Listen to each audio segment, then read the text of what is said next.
কিছু কিছু মানুষ আছে, তাদের বিহেভিয়ার গুলো এতটাই জঘন্য, আজকে না বলে পারছি না। সত্যি কথা বলতে আমি ভেবেছিলাম যে তাদের নামগুলো তোমাদের সামনে তুলে ধরবো, সেখানে আমাকে বলছে যে হাতির বাচ্চা। আচ্ছা, সত্যি কথা বলতে হলে কি, তোমরা দেখেছো আমার গলার আওয়াজটা চেঞ্জ হয়ে যায়, তো এটা সবাই জানে যে আমি একটা পেশেন্ট। কিন্তু দেখো, আমরা দুজনে কিন্তু এই নিয়ে হ্যাপি। হ্যাঁ, এই নিয়ে আমরা হ্যাপি। কিন্তু তো এই তো আমি এর সাথে শুরু করে দিয়েছি, বাবারে। উফ, কি বলবো না, একটুখানি কারো সহ্য নেই। বলেছো পরোটা করতে, এসে কোনো মতে জামাটা চেঞ্জ করে আমি রান্নাঘরে ঢুকে গেছি পরোটা করতে, মুখ হাত পা ধুয়ে। এসে একটুখানি চাও খেতে পারলাম না, মাথাটা ধরে আছে। সবাইকে করতে করতে নিজের দিকটাই খেয়াল করতে পারি না। একটুখানি ভাজা এদিক ওদিক হবে না, সহ্য হবে না। কাঁচা ভাজা হয়েছে, কম তেল হয়েছে। নিজে কাঁচা খেয়ে নিচ্ছি, পাকা খেয়ে নিচ্ছি, বুঝতেই পারি না। কেউ যদি কাঁচা আটা দিয়ে দেয়, তাই খেয়ে নেবো কপ কপ করে খিদে পেটে। আর আমারও হয়েছে বাবা, কবে যে চিতায় যাবো, তো সেই দিন আমার এই রোগটা যাবে আমার সাথে। এই শ্বাসকষ্টের রোগে যে আমি কি বলবো, না একটুখানি সাজ করতে পারি, না একটুখানি মাথায় সাবান দিতে পারি। যেই দিনই মাথায় সাবান দেবো সেই দিন ঠান্ডা লেগে যায়। এই কষ্টটা কেউ বোঝে না যে কি প্রবলেম হচ্ছে। এত ওষুধপত্র খাই, তাও যায় না। একা একাই বক বক করছি, পাগল তো আমি। আমি বলছি আমি একা একাই বক বক করছি, পাগল তো আমি, সেটাই বলছি। আমাকে ডাকছো নাকি? না না, ডাকিনি। হয়ে গেলে ডাকবো বাবা, তার আগে ডাকলে তো হয়ে গেছে। বলবে আমাকে এই কাজ করাচ্ছে, সেই কাজ করাচ্ছে। হ্যাঁ, তোমরাই শুধু কাজ করো, আমরা তো কেউ কাজই করি না। সব কাজ তোমাদের থাকে, আমাদের কোনো কাজ থাকে না। তুমি বলেছিলে 4টে খাবে, তোমার জন্য 4টেই বানিয়েছি। জানো, কি বলবো, কিছু কিছু মানুষ আছে, তাদের বিহেভিয়ার গুলো এতটাই জঘন্য, আজকে না বলে পারছি না।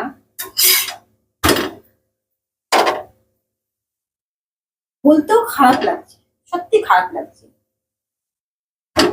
আমি যেই কাজটাই করছি না কেন, তারা ভাবছে কি আমি তাদেরকে উদ্দেশ্য করে বলছি। হ্যাঁ, আমি কিন্তু সাদামাটা ভাবে নিজের মতো করে কাজ করছি, আমি কাউকে উদ্দেশ্য করে ভিডিও করছি না। কিন্তু তারা এসে এমন এমন কমেন্ট করছে যে তারা ভাবছে তাদেরকে উদ্দেশ্য করে নাকি আমি করছি। কিন্তু না, আমি কিন্তু তাদেরকে উদ্দেশ্য করে একদমই বলছি না। ওই যে একটা বাংলায় একটা আমার ওই দিন হাজবেন্ড আমাকে বলছিল, বাংলায় একটা কাহাবত আছে, তুমি হাটের মাঝে জুতো ছুঁড়ে দিচ্ছ, জুতো কি, যাই হোক এরকম। হ্যাঁ, সত্যি কথা বলতে আমি ভেবেছিলাম যে তাদের নামগুলো তোমাদের সামনে তুলে ধরবো, কিন্তু ভাবলাম তাদের নামগুলো তুলে ধরলে কি হবে, বেকার নিজের গায়ে নিজে থুতু ফেলা। তো সেই জন্য আমি বলছি না, বাধ্য হয়ে তখন তাদেরকে আমাকে ব্লক করতে হচ্ছে। তারা এমন ভাবে বাজে বাজে কমেন্ট করছে, কিন্তু আমি কি দেখো সেই রকম আমি কোনো ভিডিও করছি না, নোংরা নোংরা অশ্লীল ভিডিও করছি না। আমি যেরকম সাদা মাথা খুব সিম্পল ভাবে ভিডিও করি। আমি আমার, তোমরা দেখেছো 2-একটা শর্টস করেছি, বা আমি ঘুরতে যাওয়ার যে ভিডিওগুলো করেছি, সেটা আমার আমার সেখানে যা আছে, ভাসুর আছে, দাদা ভাই, তাদেরকে নিয়েই করেছি। তো আমার পোশাক আশাকও দেখেছো, তবুও তো আমি ঘরের মধ্যে এরকম পোশাক পরি। বা কি বলবো, আমাকে আমার পাড়ায় আজ পর্যন্ত কেউ বাইরে শাড়ি পরা অবস্থায় কেউ দেখেনি। যদি কোনো সময় শাড়ি পরে অবস্থায় যদি বাইরে বেরোই না, তারা সবসময় একবার হলে উঠি মেরে দেখে, ঠিক মানুষটাকে দেখছে তো। এই সবসময় জিন্স পরা অবস্থায় আমাকে দেখে, সবসময় জিন্স আর নাহলে চুড়িদার, এছাড়া আমাকে কেউ অন্য কোনো ড্রেসে দেখেই না। শাড়ি তো দেখে না, কোনো অকেশনে আমাকে শাড়ি দেখে। আর যেহেতু আমি ইউটিউব চ্যানেলে ভিডিও করি বলে, সত্যি কথা বলতে গেলে আমি তোমার শাড়িটা পরি, যে আমার তখন মাঝে মাঝে মনে হয় করে শাড়ি পরে ভিডিও করি, নাহলে একদম আমি শাড়ি পরতে পারি না। যে কারণে শাড়িটা পরতে পারি না, এই যে শাড়ি পরতে গেলে তখন বুয়াকে 50 বার ডাকতে হয়, বুয়া তুমি আমাকে তুমি শাড়িটা পরে দাও না, পরে দাও না। তো সেখানে আমাকে বলছে যে হাতির বাচ্চা। আচ্ছা, সত্যি কথা বলতে হলে কি, আমি বুঝতে পারলাম না মানে বাচ্চা বা আরো এর থেকেও স্ল্যাং ল্যাঙ্গুয়েজ বলে উদ্দেশ্য করে কথা বলছে বা কিছু। তো তখন মনে হয় কি বলতো, মানে তাদের বিহেভিয়ার গুলো কি ওরকম বা কি, মানে আমি না ঠিক বুঝতে পারছি না। কিন্তু তাদের ব্যাকগ্রাউন্ড গুলো যদি আমি দেখি, মানে আমি ঠিক মানে তোমাদেরকে না ভাষা দিয়ে বলতে পারছি না। তুমি ছোট চুল রেখেছো কেন, আহ, এক একজন এরকম করে বলেছে।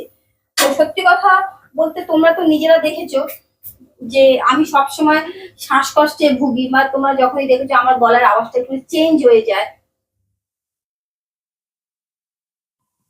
তো তোমরা দেখেছো আমার গলার আওয়াজটা চেঞ্জ হয়ে যায়।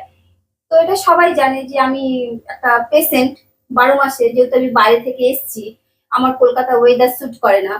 আমি যে এই চুলটা যে আমি শখে রেখেছি তা না, আমি কিন্তু একদম ছোট থেকেই আমার এই চুলটা, কিন্তু যে আমার চুলটা স্টাইলে তা না। যাই হোক গিয়া, তো আমার না মানে এইগুলো শুনতে শুনতে আমার গায়ে কি বলবো, ও সয়ে গেছে। যে কেউ বললো যে আমার গায়ে ফোসকা পড়লো, তাও না। তো ঠিক আছে, তুমি যখন কারোর ব্যক্তিগত ব্যাপার যখন তুমি জানো না, আমার মনে হয় তাকে তুমি ব্যক্তিগতভাবে আক্রমণ করতে পারো না। তো তোমাদেরকে সবসময় বলি যে আমার হাজবেন্ডের শরীর ভালো না। উম, হ্যাঁ, যেহেতু ওর 3বার ওই স্ট্রোক হয়ে গেছে। তো আমি কিন্তু সেই নিয়ে কিন্তু কখনো কি বলবো, তাকে কখনো বুঝতে দিই না তুমি অসুস্থ। তুমিও আর 5 জনের মতো সুস্থ, তুমি এই কাজটা করতে পারো। আমি সবসময় ওকে মোটিভেট করি যে তুমি এটা করতে পারো। আর সব থেকে বড় কথা হচ্ছে যে আমি আরেকটা কথা তোমাদেরকে বলছি, যেটা অনেকে জানে না, যে আমারও কিন্তু একবার ব্রেনে অপারেশন হয়ে গেছে। এই কথাটা কিন্তু আমি আজ অব্দি কাউকে বলিনি, এটা প্রথম তোমাদেরকে বললাম। আমরা কিন্তু দুজনে একে অপরের প্রতি নির্ভরশীল। ঠিক আছে, আরে ইসি কে নামই তো জিন্দেগি। ঠিক আছে? কেন আমরা এই জিনিসটাকে লোককে জাহির করব, কেন আমরা এই জিনিসটাকে ই করবো? তুমি সেই জন্য আমি আজকে বলছি, তোমরা যখন জানো না আমাদের ব্যাপারটা, কেন উম, তারা ছুটছো?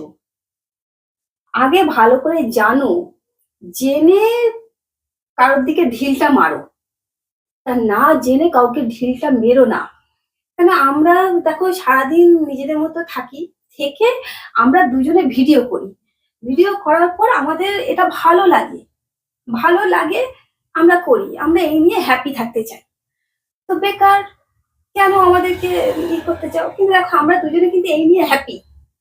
হ্যাঁ, এই নিয়ে আমরা হ্যাপি কিন্তু। তো ঠিক আছে, তো আর কি বলবো, আর কিছু বলতে পারছি না।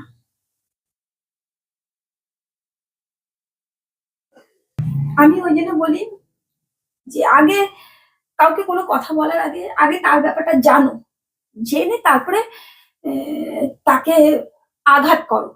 না জেনে তাকে আঘাত করো না। যে ঘুমিয়ে আছে তাকে ঘুমিয়ে থাকতে দাও। ঠিক আছে, আর কিছু বলতে পারছি না। আজকের মতো ভিডিওটা এখানেই শেষ করছি। নমস্কার।